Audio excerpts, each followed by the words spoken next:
Yo, what's going on, y'all? It's your boy SoSo, and welcome back to another Heat playoff post-game recap. If you haven't already, make sure to hit that subscribe button, and if you like these videos, go ahead and hit that like button, drop a comment. Now, this is not going to be a pretty one, guys. The Heat get smacked 138 to 122, the highest amount that the Heat have ever given up in the playoffs. It wasn't a good game from the beginning, and the Heat really didn't have anything to offer this game. We were interested in how the change with Hero being out of the lineup was going to affect the Heat, and we got our answer quite quickly. We got to see Duncan Robinson get his start for the Heat. He ended up playing 26 minutes. He didn't have an impact at all this game. Yeah, he ended up with 14 points, but a lot of that was already when the game was in hand. He didn't really get off to a strong start, had two quick fouls, and missed the majority of his shots to start off. Now, this game was kind of expected, right? Because if you're thinking about how well the Heat played and how well the Bucks played in game one, right? You knew that it could be easily reversed in any sort of fashion. But you kind of expected the Heat to stay in it, and they did that in the first quarter. They were heading into the second quarter, only being down 7 after Milwaukee got off to a really hard start. They got a lot of points in the paint, and that really set the tone for them, and they were able to hit a couple of threes that they didn't necessarily make in the first game. And on the other side, the Heat just struggled from three-point line. We ended up shooting 44%. Like I said, a lot of that was more towards the end of the game, right? Fourth quarter, where it kind of got away from us. And in the second quarter, we saw a dynamic shift. The Bucks really went on a run. They were able to knock down consistent shots, really cause a lot of turnovers and issues for the Heat, right? Didn't get anything going as far as any other role player, right? And the Bucks took advantage of that. They ended up scoring 46 points in that second quarter, really putting themselves ahead in that game, but getting being up by more than 20 points. And Spo said it after the game in this press conference. The Heat didn't have the energy today in order that you needed to have to defend against this team. And this Bucks team is a very dangerous team. That's why they're number one seed. And we knew that it was going to be a challenge and even harder to get 2 victories back to back against a good quality team like that. But what you were expecting was some type of energy, some type of new focus from Bam Adebayo to start the game, and we really didn't get that. He ended up with 9 of 16 from the field, 18 points, only had 5 rebounds. You know, the Heat in general got destroyed on the boards, right? We only have 41 to their 45, but I'm sorry, 34 rebounds, 41 rebounds to 45 rebounds, but they had 9 offensive rebounds. And again, and in the first half, that's what made the difference. It really caused the Heat to get behind and behind and behind. And when you're not hitting shots and getting out rebounded on offense and defense, it's not going to be a good look for you as far as the rest of the night goes. And that halftime was pretty discouraging to see. You're down by double digits, by big time double digits, and you're not feeling the energy. The crowd is all into the game, and the Heat did not have it tonight. In the third quarter, same thing. The Heat really didn't win a quarter until the fourth quarter. And again, that was already because the game was out of reach. We're playing backups, and everybody is pretty much, giving up the game. Now, what was interesting as well for me was that at some point in the third quarter, midway through the third quarter, Jimmy Butler was still on the floor. I personally thought it would have been a good idea to have Spoelstra sit Jimmy, right? Get him some extra rest before we play again on Saturday, and just get out of there with your main guy being healthy, intact. He did keep him in there. I'm guessing Jimmy had a lot to say in that regard. But when the game's gone, the game is gone. And you need to be able to recognize what is at stake here. Am I doing more harm to the team than better if I keep a guy like Jimmy out there, if I keep a guy like Bam out there? And ultimately, he got pulled as well, which I think was the right decision. Now, tonight, I want to focus more on Bam, right? We needed somebody to step up and really take accountability for the hole that we were going to have, right, as far as scoring goes when it came to Tyler Hero missing the game.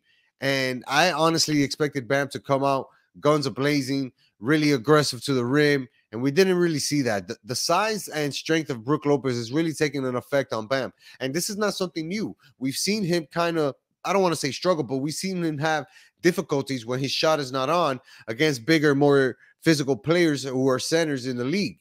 But Bam has to do something to figure out a different way to attack Brook Lopez, because he knows that he's probably our best offensive weapon when it comes to facing these Bucks, right?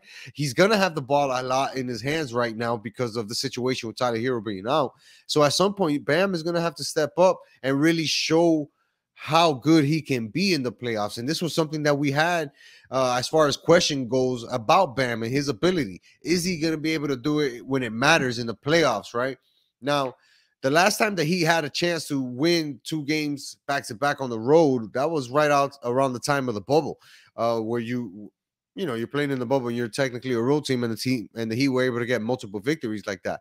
I always thought that it was going to be a harder task this game to go out there against Milwaukee, who played us really well in game 1. No Giannis tonight for them, but they still did or have enough, right, to compete with anybody, especially a team like the Heat, who's not necessarily as deep as the Bucks are.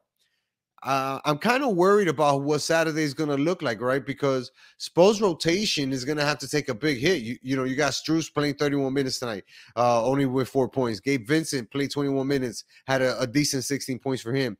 Bam, 25 minutes. Caleb Martin had 29 minutes. But more than that, nobody else who had those double-digit minutes. You talk about Duncan Robinson, Kevin Love, Highsmith, Cody Zeller, or Kyle Lowry. None of these guys really took off and dominated. The only one who seemed to have some type of spark was Victor Oladipo. But for me, I feel like for every good thing Victor Oladipo did, he did something bad, right? He'd have a bad turnover or make a bad pick, and now the team is, out of rhythm and out of whack on offense.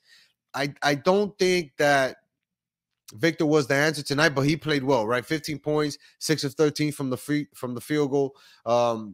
But it wasn't enough. It just wasn't enough. When Bam is the only one who can muster up 18 points and nobody else has more than 15, you're struggling. And Jimmy himself, he didn't play that great.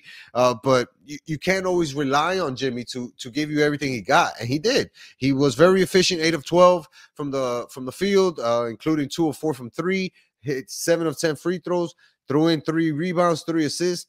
Kind of was trying to do it all, but in the 28 minutes that he played, you could just tell that something was, missing from his game, a specific spark that we've seen in playoff Jimmy. And when that doesn't happen for the Heat, it's very easy for them to lose their way, especially when you don't have a guy like Bam performing to his capabilities. It makes it a tough game to watch, right? And this game was rough to watch. You're talking about in the third quarter being down 20-something points, and they're chucking up threes left and right, crowds going crazy. It's not a fun game for us Heat fans to watch. And we have to have some type of solace in how we were able to go to Milwaukee and get the first game right, throw the first punch, and really rock Milwaukee. But we also need to realize that the job is still, not even 25% complete. You need, we got 1 win out of 4, but you need to come home now in game 3 and 4 and really have dominant performances, right? Because you're going to expect Giannis to come back. They held him out of this game, and he's going to be more likely to play on Saturday with having 3 days or 2 days rest in between the games. I don't see why Giannis wouldn't be able to come back. And if he is able to come back for the Bucks, you already know what type of impact he's going to have for that team. It's going to be up to Heat players and role players specifically to go in there and disrupt whatever their rhythm was going to be for game 3.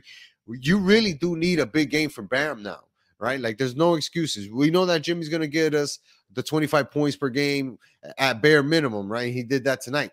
But you really need to see prime Bam Adebayo come out on Saturday in order for us to have a real shot at winning both of these games at home, right? You got to get the first one.